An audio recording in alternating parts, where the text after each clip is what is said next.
السلام عليكم ورحمة الله وبركاته. الحمد لله رب العالمين، والصلاة والسلام على رسوله الأمين وعلى آله وصحبه أجمعين. أما بعد، فاتقوا الله يا عباد الله. الله سبحانه وتعالى വിധിവിലക്കുകളും നിയമനിർദ്ദേശങ്ങളും ജീവിതത്തിന്റെ എല്ലാ മേഖലകളിലും പാലിച്ചുകൊണ്ട് ജീവിക്കുവാൻ കഠിനമായി പരിശ്രമിക്കണേ എന്ന് സ്വന്തത്തെ മറക്കാതെ നിങ്ങൾ ഓരോരുത്തരെയും ഓർമ്മപ്പെടുത്തുകയാണ്, വസിയത്ത് ചെയ്യുകയാണ്. റബ്ബ് അനുഗ്രഹിക്കുമാറാകട്ടെ. അല്ലാഹു സുബ്ഹാനഹു വ തആലയുടെ വലിയ അനുഗ്രഹമാണ് വിശുദ്ധ ഖുർആനിന്റെ പഠനത്തിൽ മുന്നേറാൻ സാധിക്കുക എന്നത്. പലപ്പോഴായി നമുക്ക് അത്തരമൊരു അനുഗ്രഹം ലഭിക്കുമ്പോൾ ചിലപ്പോഴെങ്കിലും അത് പഴയതായി പോവുകയും അതല്ലെങ്കിൽ അത്തരം അനുഗ്രഹത്തെ മറന്നു കളയുകയും ചെയ്യുന്ന ഒരു അവസ്ഥാവിശേഷം മനുഷ്യനുണ്ടാകുന്നത് സ്വാഭാവികമാണ്. നമ്മളൊന്ന് പരിശോധിച്ച് നോക്കിക്കഴിഞ്ഞാൽ ചില അനുഗ്രഹങ്ങൾ അത് നമ്മൾ ആ അനുഗ്രഹത്തെ നിഷേധിക്കുന്നതിന് പകരം നമ്മൾ ചെയ്യാറുള്ളത് അതിനെ മറന്നു കളയുക, അതല്ലെങ്കിൽ ആ അനുഗ്രഹത്തോട് ഒരു വിമുഖത, ഒരു ഇഷ്ടമില്ലായ്മ ഉണ്ടാകുന്നത് മനുഷ്യന്റെ പൊതുവെയുള്ള ഒരു സ്വഭാവമാണ്.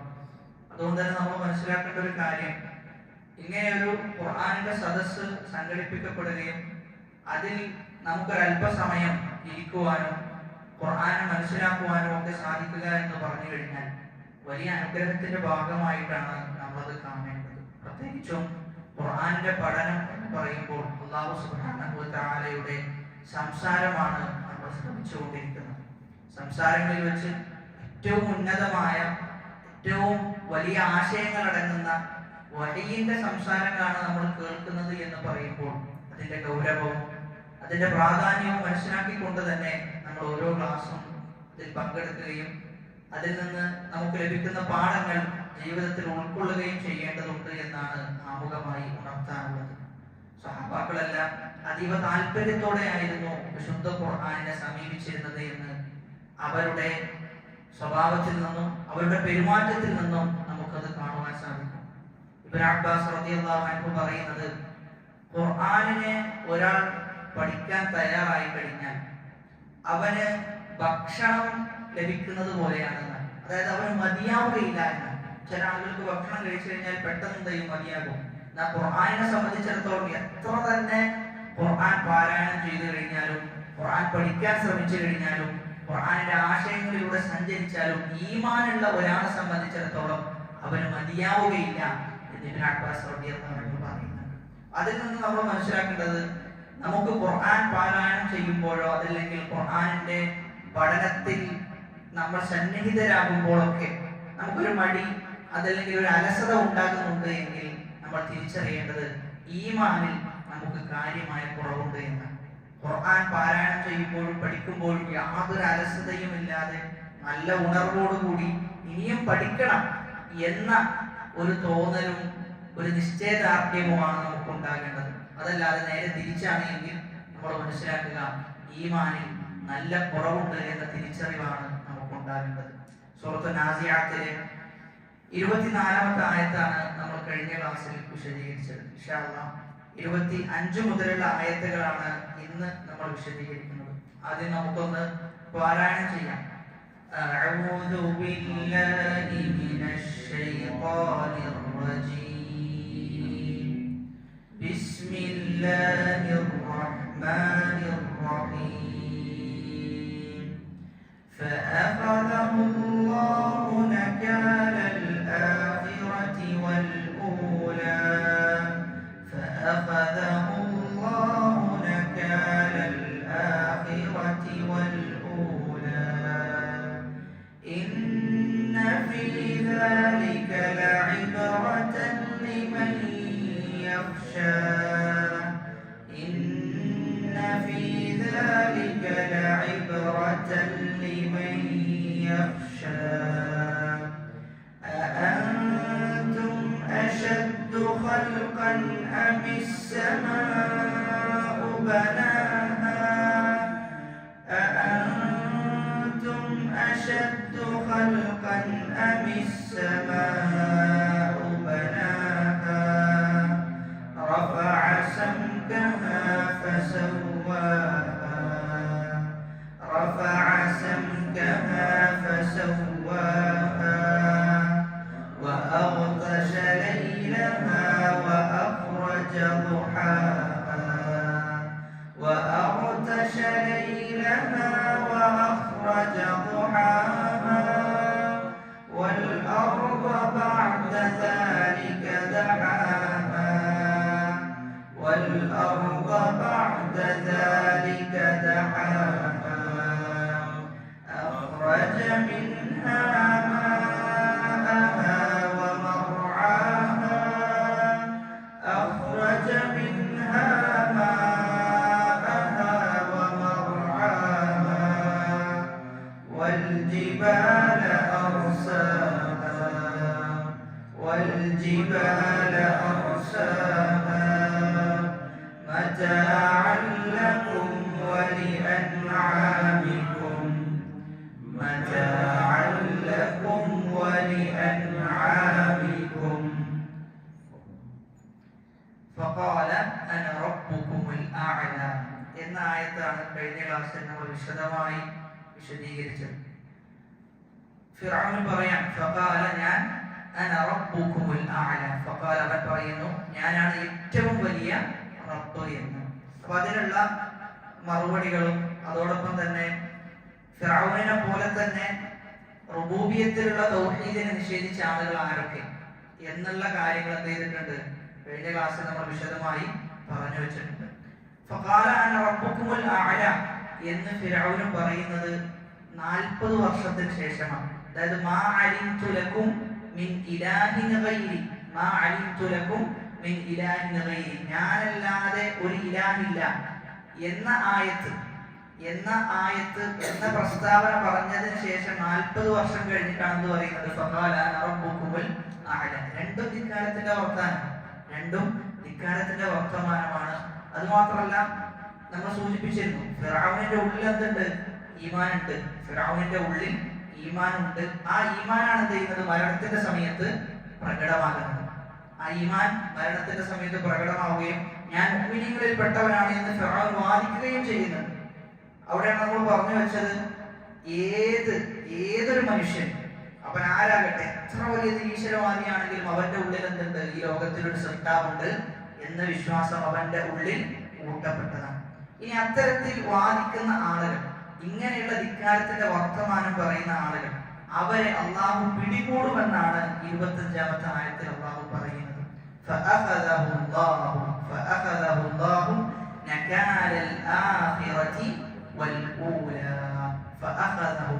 അങ്ങനെ അള്ളാഹു അവനെ എന്ത് ചെയ്തു? പിടിച്ചു. എന്ന് പറഞ്ഞാൽ പിടിക്കാന്നാണ്. അവനെ പിടിച്ചു. ആര്? അള്ളാഹ്. അള്ളാഹ് ചെയ്തു അവനെ പിടിച്ചു. നക്കാൽ എന്ന് പറഞ്ഞാൽ ഉഖൂബത്ത് എന്നാണ്, ശിക്ഷ എന്നാണ്. ഈഖാഉ അദൻ ശദീദിൻ അലൽ ഗൈരി മിന അത്തശ്ഹീർ ബിദാലിക ബിഹൈസു യുനക്കിൽ. ഈഖാഉ അദൻ ശദീദിൻ അലൽ ഗൈരി ഭയങ്കര ശിക്ഷ. മറ്റുള്ള ആളുകൾക്ക് ആ ശിക്ഷയിൽ നിന്ന് എന്ത് ചെയ്യാൻ പറ്റും? പാഠം ഉൾക്കൊള്ളാൻ പറ്റുന്ന രൂപത്തിലുള്ള ശിക്ഷക്കാണ് നക്കാൽ എന്ന് പറയുക. സാധാരണ ശിക്ഷയല്ല. ആ ശിക്ഷ നടപ്പിലാക്കി കഴിഞ്ഞാൽ ബാക്കിയുള്ള ആളുകൾക്ക് എന്ത് ചെയ്യാൻ പറ്റും? പാഠം ഉൾക്കൊള്ളാൻ പറ്റും. ആ രൂപത്തിലുള്ള ശിക്ഷയാണ് എന്ത് ചെയ്തത്? അള്ളാഹു ഫിർഔനിന് കൊടുത്തത്.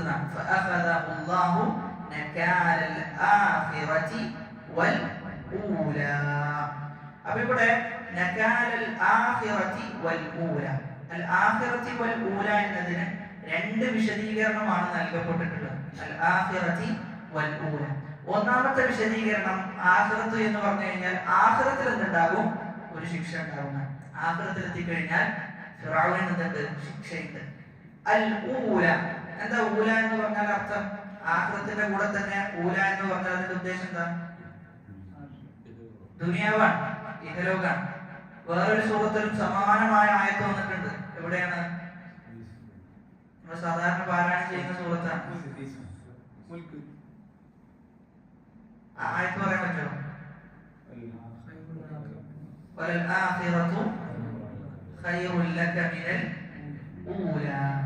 ഏതിനാണ്? ഏത് സൂറത്താ?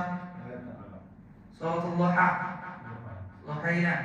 വലൽ ആഖിറത്തു, ആഖിറത്താണ് ഖൈറുൽ ലക, നിനക്ക് ഏറ്റവും ഖൈറായത് എന്തിനേക്കാളും മിനൽ ഊല, ദുനിയാവിനേക്കാളും. അപ്പൊ ഊല എന്നതിനെ ദുനിയാവ് എന്ന അർത്ഥത്തിൽ വിശുദ്ധ ഖുർആനിൽ എന്ത് ചെയ്തിട്ടുണ്ട്? പ്രയോഗിച്ചിട്ടുണ്ട്.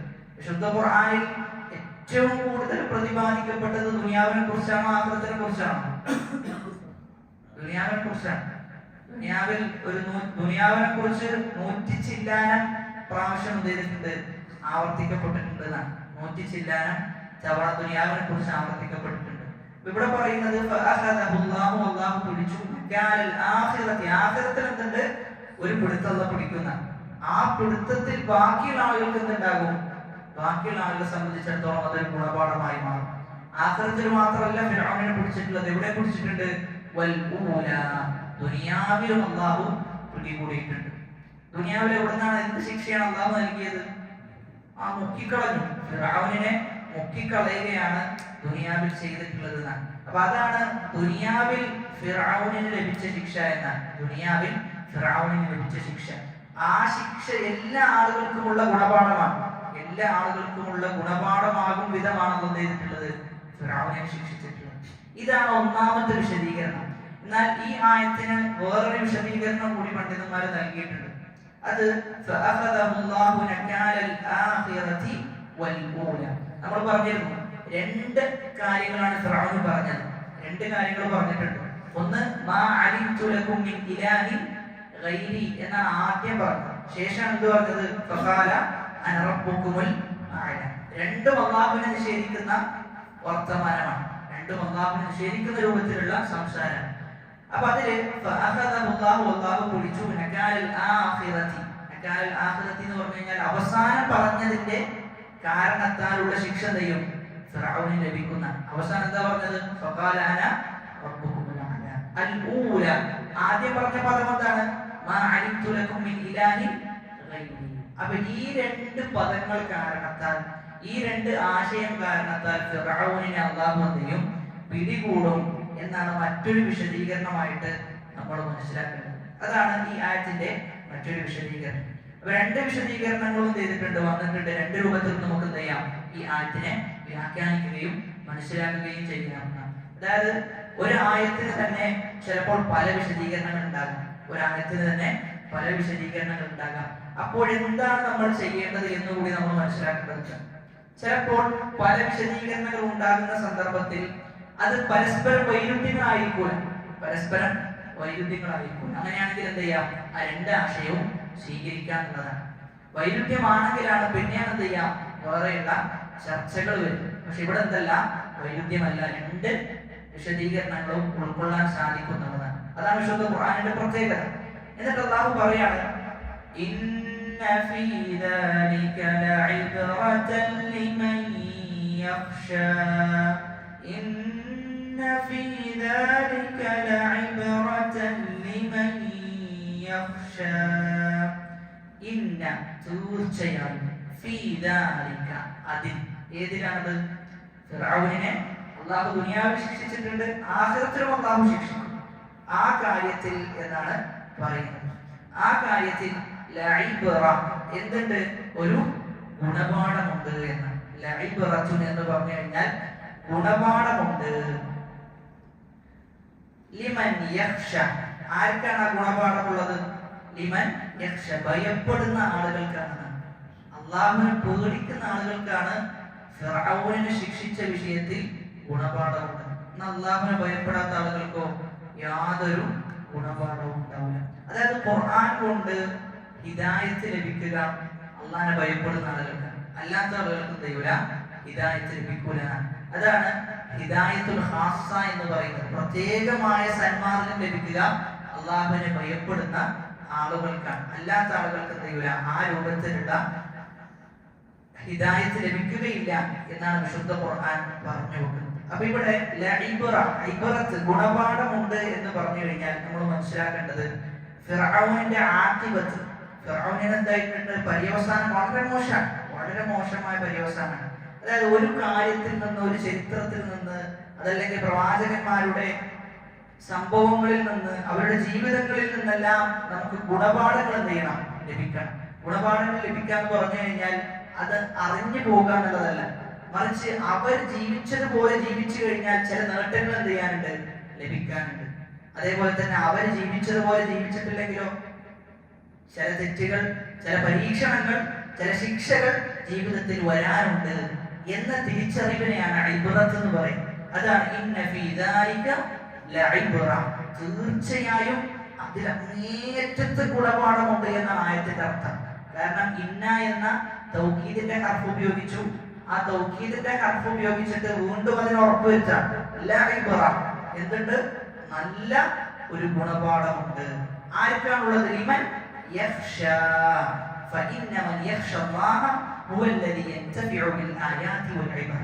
ആയത്തിൽ നിന്ന് ഉപകാരം ലഭിക്കുക അല്ലാഹുവിനെ ഭയപ്പെടുന്ന ആളുകൾക്കാണ്. എന്നാൽ പേടിയില്ലാത്ത ആളുകൾക്കോ യാതൊരു ഉപകാരം ചെയ്യൂല, ആയത്ത് കൊണ്ട് ലഭിക്കൂല. ആ ആയത്ത് ഇങ്ങനെ കേട്ടുപോകും, പക്ഷെ ജീവിതത്തിലോ അതല്ലെങ്കിൽ ഹൃദയത്തിനോ യാതൊരു മാറ്റവും അതുണ്ടാക്കുകയില്ല.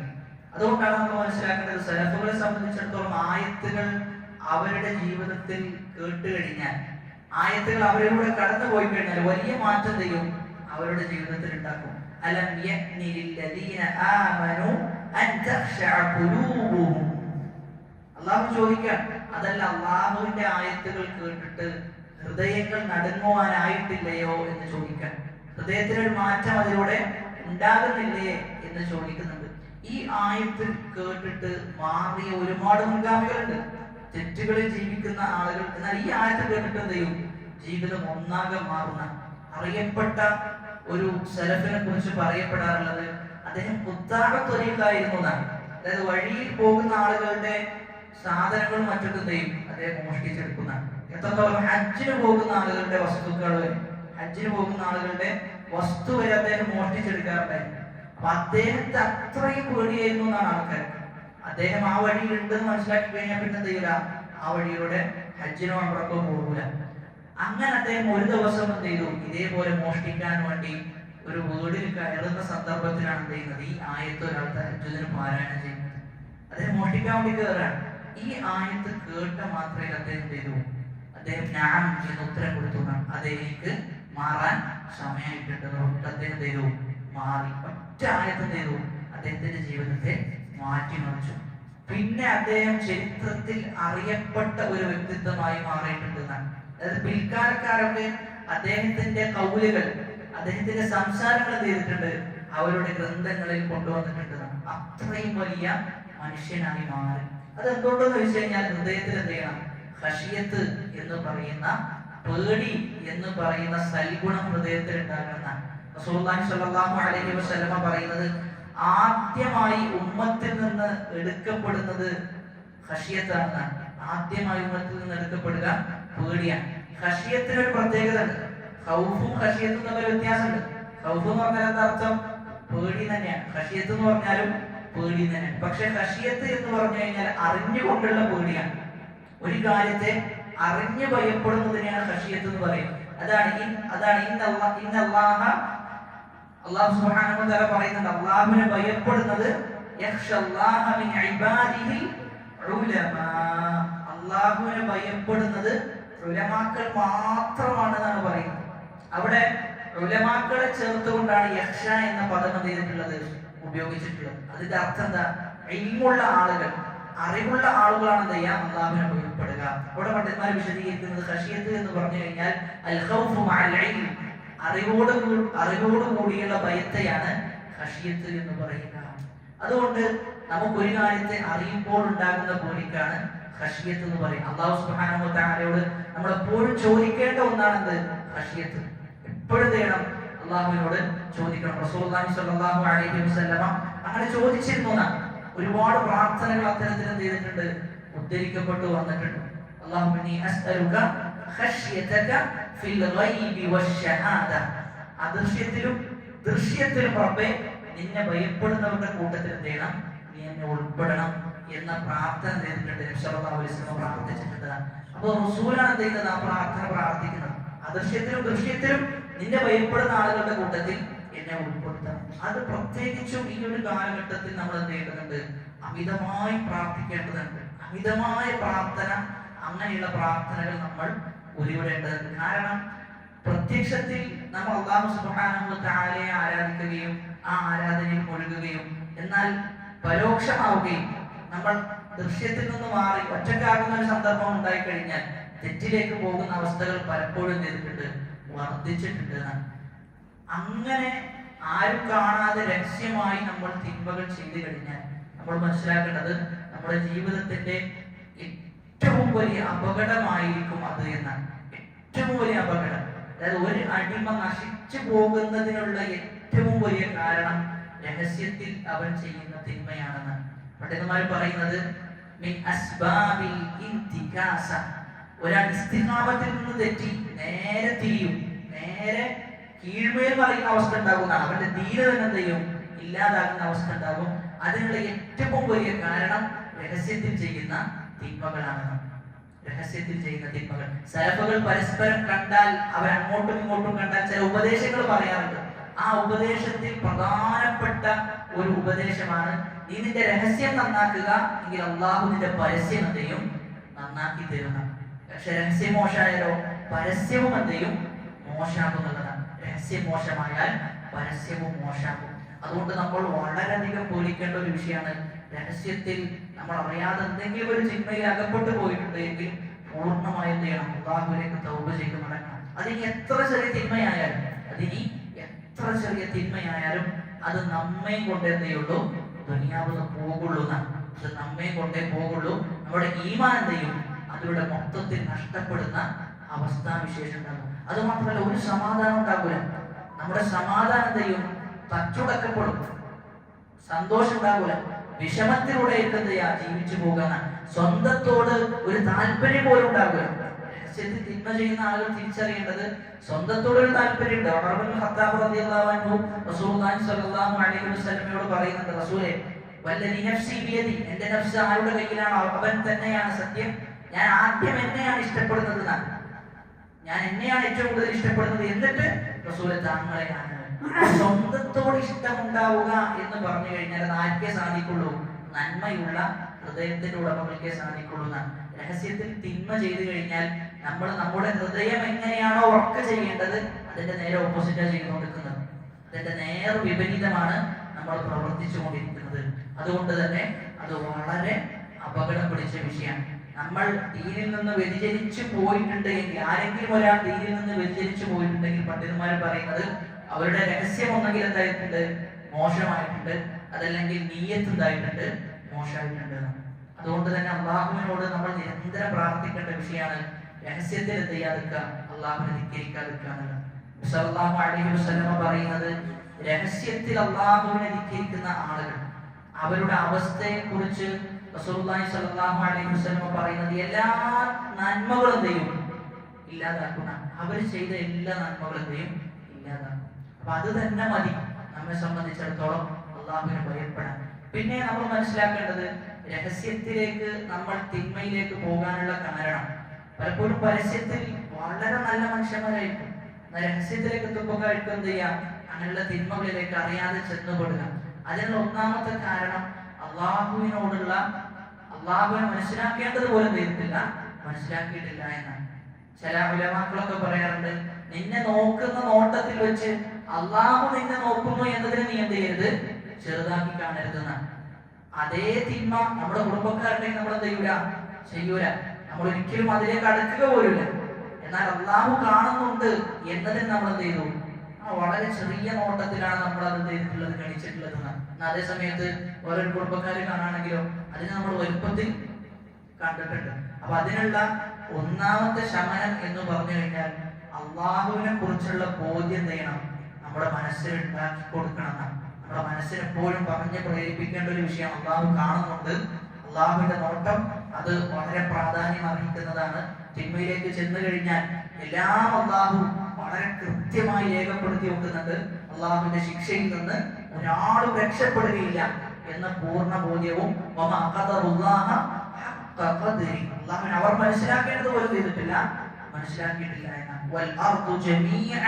ഭൂമി മൊത്തം അള്ളാഹുവിന്റെ കൈപ്പിടിയിലായിരിക്കുന്ന ആ അള്ളാഹുവിനെയാണ് ഞാൻ ധിക്കരിക്കുന്നത് എന്ന ബോധ്യം എന്ത് ചെയ്യണം, മനസ്സിലുണ്ടാകണമെന്നാണ്. അതാണ് ചില സലഫുകൾ പറഞ്ഞത്, ലാ തൻദുർ ഇലാ സിഗരിൽ ഖതീഅ, നീ തിന്മയുടെ ചെറുപ്പത്തിലേക്കല്ല നീണ്ടത് നോക്കേണ്ടത്, തിന്മ ചെറുതാണല്ലോ എന്നതല്ല നീ കാണേണ്ട വിഷയം, മറിച്ച് ഉൻദുർ ഇലാ മൻ അസൈത, നീ ആരെയാണ് ധിക്കരിക്കുന്നത് എന്നാണ് നീ നോക്കേണ്ടത്. നീ ധിക്കരിക്കുന്നത് ആ സർവ്വലോകരക്ഷിതാവായ റബ്ബിനെയാണ് ചെയ്യുന്നത്, നീ ധിക്കരിക്കുന്നുള്ളതെന്ന്. അതായത് തിന്മകൾ മൊത്തത്തിൽ നമ്മൾ മനസ്സിലാക്കേണ്ടത്, തിന്മ ജീവിതത്തിന്റെ സമാധാനം ചെയ്യും, ഇല്ലാതാക്കി കളയും. ആദം നബി അലൈഹിസ്സലാത്തു വസ്സലാം സ്വർഗത്തിൽ നിന്ന് പുറത്താക്കപ്പെട്ടത് എന്താണ് കാരണം? നോഹ നബി അലൈഹിസ്സലാത്തു വസ്സലാമിന്റെ സമൂഹം നശിപ്പിക്കപ്പെട്ടു. അങ്ങനെ നോക്കിക്കഴിഞ്ഞാൽ പ്രവാചകന്മാരുടെ ഓരോ സമുദായവും നശിപ്പിക്കപ്പെടാനും ശിക്ഷിക്കപ്പെടാനുള്ള ഒറ്റ കാരണമുള്ളൂ, തിന്മകളാണ്. തിന്മകൾ കാരണത്താണ് എല്ലാ സമൂഹവും ചെയ്തിട്ടുള്ളത്, അള്ളാഹു എല്ലാവരും ശിക്ഷിച്ചിട്ടുള്ളത്. അത് പല തിന്മകളായിരിക്കാം. ചെറുക്ക് കൊണ്ട് അള്ളാഹു ചെയ്തിട്ടുണ്ട്, ചില സമൂഹത്തെ നശിപ്പിച്ചിട്ടുണ്ട്. ഇനി അതല്ല, വളരെ മ്ലേച്ഛമായ സ്വഭാവം ഉൾക്കൊണ്ടു അതിന്റെ പേരിൽ അള്ളാഹു ചെയ്തു നശിപ്പിച്ചു എന്നുള്ളതാണ്. അതുകൊണ്ട് തന്നെ ഖശിയത്ത് എന്നത് നമ്മുടെ ജീവിതത്തിൽ നമ്മൾ ഉണ്ടാക്കിയെടുക്കേണ്ട ഏറ്റവും വലിയ സവിശേഷമായ ഗുണമായിട്ടാണ് നമ്മൾ മനസ്സിലാക്കേണ്ടത്. അതാണ് 26-ാമത്തെ ആയത്തിൽ പറയുന്നത്, ഇന്ന ഫീ ദാലിക, തീർച്ചയായും ഫിർഔന്റെ സംഭവത്തിൽ ലഇബ്റ, ഗുണപാഠമുണ്ട്, ലിമൻ യഖ്ശ, ഭയപ്പെടുന്ന ആളുകൾക്ക് വലിയ ഗുണപാഠമാണ് അതിലുള്ളത്. അപ്പൊ ഇതോടുകൂടി നമ്മൾ മനസ്സിലാക്കേണ്ടത്, മൂസാ നബി അലൈഹിസ്സലാത്തു വസ്സലാമയുടെ ചരിത്രം എന്ത് ചെയ്തു? അവസാനിപ്പിച്ചു.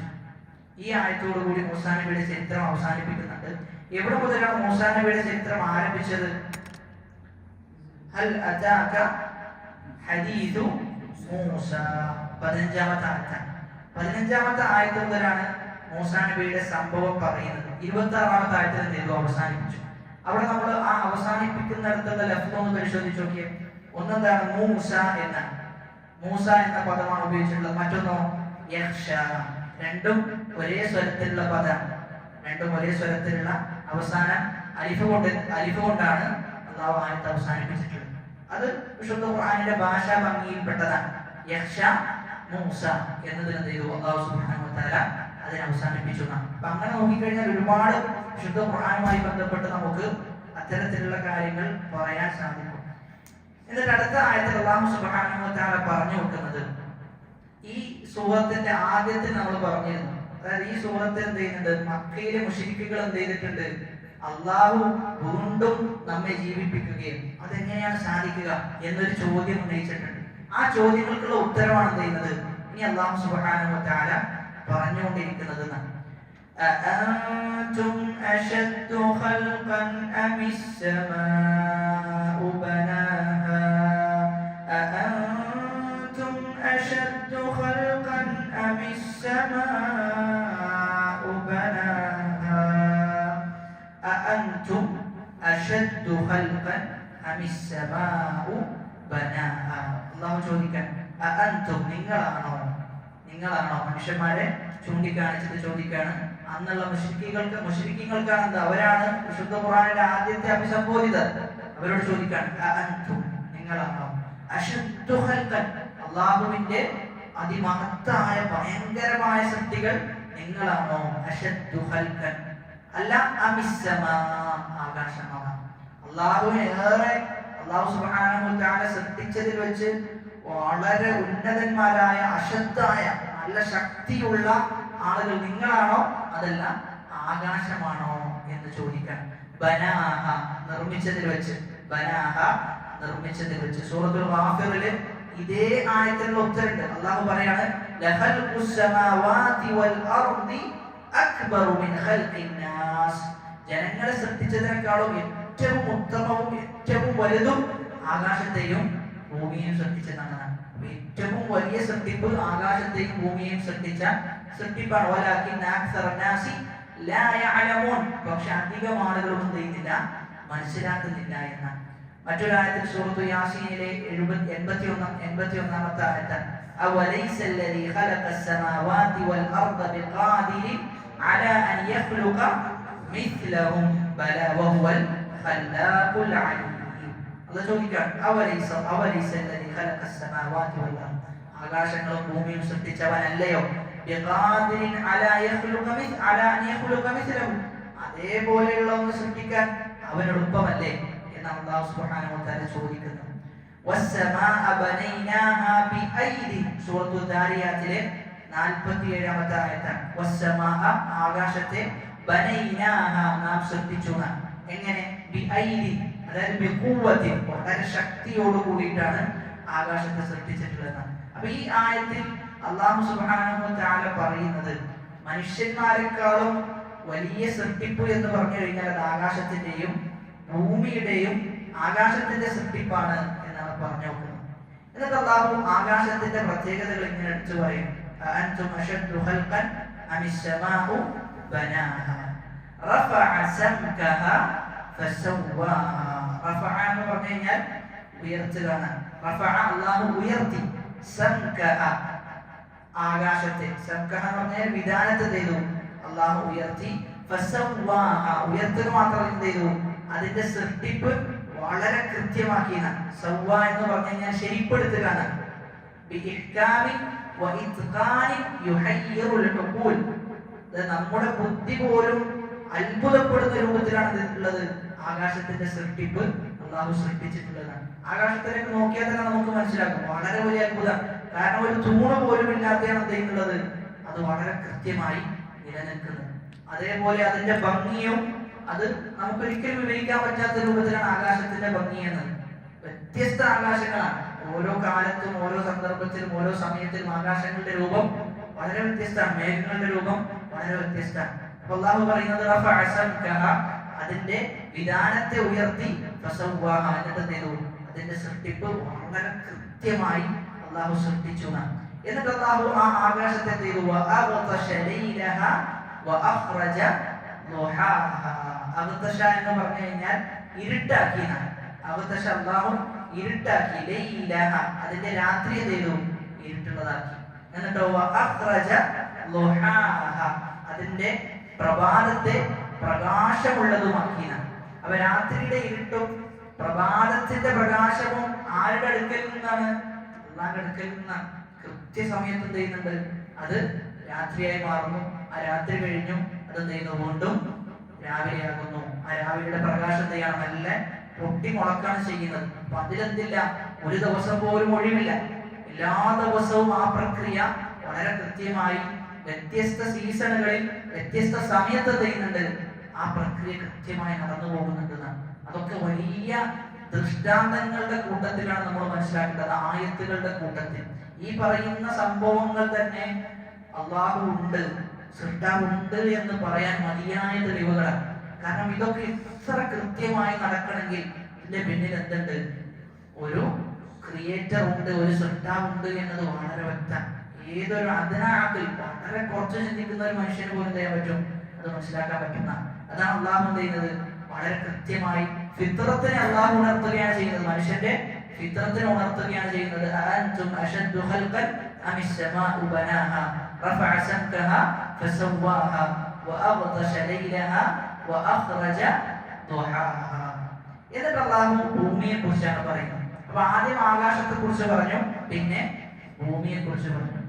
ആദ്യം ആകാശമാണോ സൃഷ്ടിക്കപ്പെട്ടത്, അതല്ല ഭൂമിയാണോ സൃഷ്ടിക്കപ്പെട്ടത്?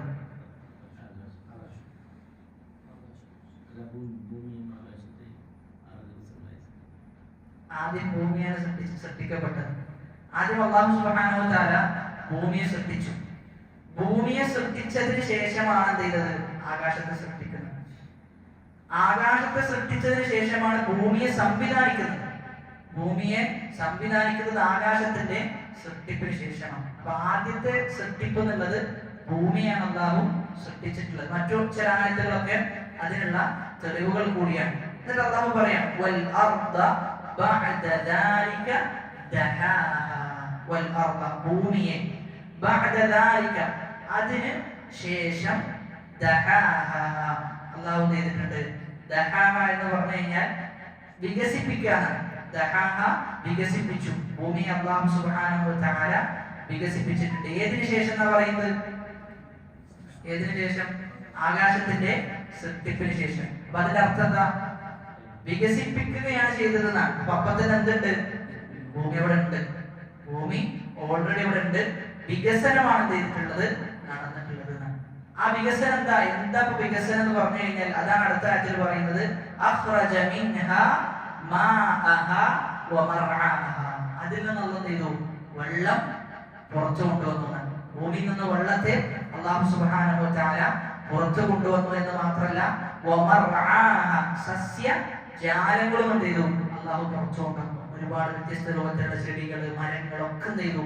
അല്ലാഹു മുളപ്പിച്ചു. അപ്പൊ ഈ ദഹാഹ എന്ന് പറഞ്ഞു കഴിഞ്ഞതിന്റെ ദഹാഹ എന്നതിന്റെ വിശദീകരണമാണ് അഖ്റജ മിൻഹ മാഅഹ വമർആഹ. എന്നിട്ട് അല്ലാഹു പർവ്വതത്തെ കുറിച്ച് പറയാം. വൽ ജിബാല അർസാഹ. അല്ലാഹു പർവ്വതത്തെ ഉറപ്പിച്ചു നിർത്തിയതാണ്. പർവ്വതത്തെ കുറിച്ച് നമ്മൾ വിശദമായിട്ട് എന്ത് ചെയ്തിട്ടുണ്ട്? സൂറത്തുൽ നബഅ പറയുന്നിടത്ത് എല്ലാ ആയത്തുകളും കൊണ്ടുവന്ന് ആ പർവ്വതത്തിന്റെ സൃഷ്ടിപ്പും പർവ്വതത്തിന്റെ അത്ഭുതവും ഒക്കെ നമ്മൾ വിശദീകരിച്ചിട്ടുണ്ട്. വൽ ജിബാല പർവ്വതം അർസാഹ. അതിനെ നാം എന്ത് ചെയ്തു? അർസാഹ എന്ന് പറഞ്ഞു കഴിഞ്ഞാൽ അതിനെ ഉറപ്പിച്ചു, അതിനെ സ്ഥിരപ്പെടുത്തിയതാണ്. ആ അർസാഹ എന്ന പദത്തിന്റെ അർത്ഥം ഉറപ്പിക്കുക. ഇതിന്റെ അടുത്ത ആയത്ത് മതാഅൻ ലക്കും. ഈ പറഞ്ഞ കാര്യങ്ങളൊക്കെ, അതായത് 27ാമത്തെ ആയത്ത് മുതൽ അഅൻതും അശദ്ദു ഖൽഖൻ അമിസ് സമാഉ ബനാഹ എന്ന ആയത്ത് മുതൽ 32ാമത്തെ ആയത്ത് വരെ ഒരുപാട് അനുഗ്രഹങ്ങളെ കുറിച്ചാണ് അല്ലാഹു പറയുന്നത്. അതോടൊപ്പം ആർക്കുള്ള മറുപടിയുണ്ട്? മക്കയിലെ മുശ്രിക്കുകൾക്കുള്ള മറുപടിയുമുണ്ട്. ഈ പറയുന്ന സൃഷ്ടിപ്പാണ് നിങ്ങളെ സൃഷ്ടിച്ചതിനേക്കാളും വലുത് എന്ന് പറഞ്ഞു കൊടുത്തതിന് ശേഷം അല്ലാഹു പറയാം, ഇതൊക്കെ ആർക്ക് വേണ്ടിയിട്ടാണ് സൃഷ്ടിച്ചത്? മതാഅൻ ലക്കും വലി അൻആമിക്കും. നിങ്ങൾക്കും നിങ്ങളുടെ കന്നുകാലികൾക്കും ഉപയോഗിക്കാനായിട്ടാണ് അല്ലാഹു സൃഷ്ടിച്ചിട്ടുള്ളത്. അപ്പൊ നമ്മൾ മനസ്സിലാക്കേണ്ടത് അത് വല്ലാത്തൊരു പ്രയോഗമാണ്. അല്ലാഹു ഭൂമിയെ സൃഷ്ടിച്ചത് ആർക്കും വേണ്ടിയിട്ടാണ്? അവിടെ താമസിക്കുന്ന മനുഷ്യന് വേണ്ടിയിട്ടാണ്. പർവ്വതങ്ങൾ സൃഷ്ടിച്ചത്, ആകാശത്തെ വ്യവസ്ഥപ്പെടുത്തിയത്, ഭൂമിയിൽ തന്നെ വ്യത്യസ്ത രൂപത്തിൽ മനുഷ്യന് ഉപകാരമെടുക്കാൻ സാധിച്ചത്, അല്ലാഹു കടലിനെയും അതേപോലെയുള്ള മറ്റു ഒരുപാട് അനുഗ്രഹങ്ങൾ ഭൂമിയിൽ അല്ലാഹു സംവിധാനിച്ചത് എല്ലാം ആർക്കും വേണ്ടിയിട്ടാണ്? മതാഅൻ ലക്കും, നിങ്ങൾക്ക് വേണ്ടിയിട്ടാണ്. എന്നിട്ടോ വലി അൻആമിക്കും, നിങ്ങളുടെ കന്നുകാലികൾക്ക് വേണ്ടിയിട്ട്. അപ്പൊ ഈ പറയുന്ന ഭൂമിയിൽ എന്തൊക്കെയുണ്ടോ അതൊക്കെ മനുഷ്യന്മാർക്ക് വേണ്ടിയിട്ടാണ് അല്ലാഹു ചെയ്തിട്ടുള്ളത്, സൃഷ്ടിച്ചിട്ടുള്ളത്. എല്ലാം മനുഷ്യന്മാർക്ക് വേണ്ടിയിട്ടാണ്. അപ്പൊ ആ മനുഷ്യൻ എന്തായി മാറണം? വളരെ നന്ദിയുള്ള ആളുകളായി മനുഷ്യന്മാർ മാറേണ്ടതുണ്ട്. കാരണം എല്ലാം സൃഷ്ടിക്കപ്പെട്ടത് ആ മനുഷ്യന് വേണ്ടിയിട്ടാണ്. എന്നിട്ടും ആ മനുഷ്യൻ ധിക്കരിക്കുന്നുവെങ്കിൽ അവൻ വളരെ വലിയ ധിക്കാരിയാണ് എന്നാണ് വിശുദ്ധ ഖുർആൻ നമുക്ക് പരിചയപ്പെടുത്തിയിട്ടുണ്ട്. അതാണ് വിശുദ്ധ ഖുർആനിൽ കുതിരയെ കുറിച്ച് എന്ത് ചെയ്യുന്നുണ്ട്? ഒരു സ്ഥലത്ത് പറയുന്നുണ്ടല്ലോ. ഏതാണ് കുതിരയെ കുറിച്ച് പ്രതിപാദിക്കുന്ന സൂറത്ത്? കുതിരയെ കുറിച്ച് അവിടെ അല്ലാഹു സുബ്ഹാനഹു വ തആല പ്രതിപാദിക്കുന്നത് എന്തുകൊണ്ടാണ്? കുതിരക്ക് തന്റെ യജമാനനിൽ നിന്ന് 2 നേരത്തെ ഭക്ഷണം കിട്ടുന്നത്. ആ 2 നേരത്തെ ഭക്ഷണം ലഭിച്ച കുതിര എന്തെയാണ്? യജമാനൻ പറയുമ്പോൾ യുദ്ധഭൂമിയിലേക്ക് ചാടിപ്പോകാണ്. വളരെ വേഗതയും അതിന്റെ ശരീരത്തെയോ അതിന്റെ ജീവനെയോ ഒന്നും വില കൽപ്പിക്കാതെ എന്റെ യജമാനൻ പറഞ്ഞിട്ടുണ്ട് എങ്കിൽ ഞാൻ എന്ത് ചെയ്യും? പുറപ്പെടും എന്ന് പറഞ്ഞുകൊണ്ട് എന്തെയാണ്? കുതിര പോവുക. അവിടെയാണ് അല്ലാഹു എന്ത് ചെയ്യുന്നത്? മനുഷ്യനെ ഉപമയായി കൊണ്ടുവരുന്നത്. മനുഷ്യൻ അങ്ങേയറ്റത്തെ നന്ദി കെട്ടവനാണ് എന്ന പ്രയോഗം അല്ലാഹു പ്രയോഗിക്കുന്നത്. കാരണം ആ കുതിരക്ക് 2 നേരത്തെ ഭക്ഷണം ലഭിച്ച കുതിര എന്ത് ചെയ്യുന്നുണ്ട്? ആ യജമാനോട് നന്ദിയോടുകൂടി പെരുമാറുന്നുണ്ട്. എന്താണ് യജമാനൻ പറഞ്ഞത് അതിന്റെ അപ്പുറം എന്ത് ചെയ്യൂല? ആ കുതിര പോകൂല. എന്നാ മനുഷ്യനോ മതാഅൻ ലക്കും വലി അൻആമിക്കും, എല്ലാം നിങ്ങൾക്കും നിങ്ങളുടെ കന്നുകാലികൾക്കും വേണ്ടിയാണ് സൃഷ്ടിക്കപ്പെട്ടത്, സൃഷ്ടിച്ചിട്ടുള്ളത് എന്ന് പറയുമ്പോൾ ആ മനുഷ്യൻ എവിടെ നിൽക്കുന്നു എന്നതാണ് ഏറ്റവും വലിയ ചോദ്യം. അതുകൊണ്ട് അല്ലാഹു ഖുർആനിൽ എന്ത് ഉപമ പറഞ്ഞാലും ആ ഉപമയിൽ നിന്നൊക്കെ നമ്മൾ എന്ത് ചെയ്യേണ്ടതുണ്ട്? ഉറ്റാലോചിക്കേണ്ടതുണ്ട് എന്നുള്ളതാണ്. ഇതാണ് മതാഅൻ ലക്കും വലി അൻആമിക്കും എന്നതിന്റെ ആശയമായിട്ട് നമ്മൾ മനസ്സിലാക്കേണ്ടത്. അതോടൊപ്പം തന്നെ എന്ന് പറഞ്ഞെടുത്ത് ചില കാര്യങ്ങൾ സൂചിപ്പിക്കാൻ വിട്ടുപോയിട്ടുണ്ട്. അതിൽ ഒന്നാമത്തേത് അഖദ എന്ന് പറഞ്ഞു കഴിഞ്ഞാൽ പിടിക്കാനാണ്. അഖദ എന്ന് പറഞ്ഞു കഴിഞ്ഞാൽ പിടിക്കുക. നമ്മൾ പറഞ്ഞിരുന്നു അല്ലാഹു ചെയ്തു ഒരു പിടുത്തം ഫിർഔനിനെ ആഖിറത്തിലും പിടിക്കും, ദുനിയാവിലും എന്ത് ചെയ്യും? പിടിക്കുന്നതാണ്. അപ്പൊ ഇവിടെ അഖദ എന്ന് പറഞ്ഞു കഴിഞ്ഞാൽ ഫിഅല് മാദിയാണ്, കഴിഞ്ഞു പോയതാണ്. ഫിഅല് മാദിയാണ്, കഴിഞ്ഞു പോയതാണ്. അപ്പൊ ആഖിറത്തിൽ സംഭവം കഴിഞ്ഞു പോയിട്ടുണ്ടോ? ഇല്ല. പക്ഷെ ഉപയോഗിച്ചതോ ഫിഅല് മാദിയാണ്. അതായത് സംഭവം എന്തായാലും നടക്കുമെന്ന് അറിയിക്കാൻ വേണ്ടിയിട്ടാണ്. ആ സംഭവം എന്തായാലും തീർച്ചയായും നടപ്പിലാക്കപ്പെടും എന്നതിനെ അറിയിക്കാൻ വേണ്ടിയിട്ടാണ് അഹദ എന്ന മാദിയിൽ ഉപയോഗിക്കുന്ന കഴിഞ്ഞ കാലത്തിന് വേണ്ടി ഉപയോഗിക്കുന്ന ക്രിയ ഉപയോഗിച്ചതെന്ന്. അത് മാത്രമല്ല ആഖിറത്തിനെയാണ് ആദ്യം മുന്നിച്ചത്. കാരണം ആഖിറത്താണ് അത് ഏറ്റവും പ്രാധാന്യം അറിയിക്കുന്ന ഒന്ന് എന്നതുകൊണ്ടാണ് ആഖിറത്തിനെ മുന്തിച്ചതെന്ന്. അപ്പൊ ഇതാണ് ഇത്രയും ആയത്തുകളുടെ വിശദീകരണമായിട്ട് നമ്മൾ മനസ്സിലാക്കേണ്ടത്. ഇൻഷാ അല്ലാഹ് അടുത്ത ആയത്തുകൾ വേറെ വിഷയവുമായി ബന്ധപ്പെട്ടാണ്. ഇനി ഖിയാമത്ത് നാളിനെ കുറിച്ചാണ് പറയുന്നത്. ഖിയാമത്ത് നാളിൽ എന്തായിരിക്കും നമ്മുടെ അവസ്ഥ? ഖിയാമത്ത് നാളിൽ സംസാരിക്കാൻ പറ്റുമോ? ആർക്കൊക്കെയാണ് സംസാരിക്കാൻ സാധിക്കുക? ഏതൊക്കെ സമയത്താണ് നമ്മൾ നമ്മുടെ കുടുംബങ്ങളെ ഓർക്കുക? ചില സമയത്ത് ഖിയാമത്ത് നാളിൽ എത്തിക്കഴിഞ്ഞാൽ നമുക്ക് എന്ത് ചെയ്യാൻ പറ്റൂല, നമ്മൾ ആരെയും ഓർക്കൂല, ഒരാളെ പോലും നമ്മൾ ഓർക്കൂല. എന്നാൽ അതല്ലാത്ത സന്ദർഭത്തിൽ എന്ത് ചെയ്യുന്നുണ്ട്? മറ്റുള്ള നമ്മുടെ കുടുംബാംഗങ്ങളെ നമ്മൾ ഓർക്കുന്നുണ്ട്. അപ്പൊ അത് എന്തൊക്കെയാണ്, അതിന്റെ ഭയാനകത എന്താണ് എന്നുള്ള വിശദാംശങ്ങളാണ് വരുന്ന ആയത്തുകളിൽ അല്ലാഹു സുബ്ഹാനഹു വ തആല വിശദീകരിക്കുന്നത്. ഇൻഷാ അല്ലാഹ് നമുക്ക് അടുത്ത ക്ലാസ്സിൽ വിശദീകരിക്കാമെന്നാണ് കരുതുന്നത്. അല്ലാഹു സുബ്ഹാനഹു വ തആല കേട്ടതിലുപരി ജീവിതത്തിൽ പ്രാവർത്തികമാക്കാനുള്ള തൗഫീഖ് നൽകി അനുഗ്രഹിക്കുമാറാകട്ടെ. നമ്മിൽ നിന്ന് വന്നുപോയ ചെറുതും വലുതുമായ എല്ലാ വീഴ്ചകൾ അല്ലാഹു പുറത്തു മാപ്പാക്കി നൽകുമാറാകട്ടെ. اللهم اغفر للمؤمنين والمؤمنات والمسلمين والمسلمات الأحياء منهم والأموات إنك مجيب الدعوات ويا قاضي الحاجات. ربنا آتنا في الدنيا حسنة وفي الآخرة حسنة وقنا عذاب النار. آمين آمين برحمتك يا أرحم الراحمين. سبحانك اللهم وبحمدك أشهد أن لا إله إلا أنت أستغفرك وأتوب إليك. والسلام عليكم ورحمة الله وبركاته.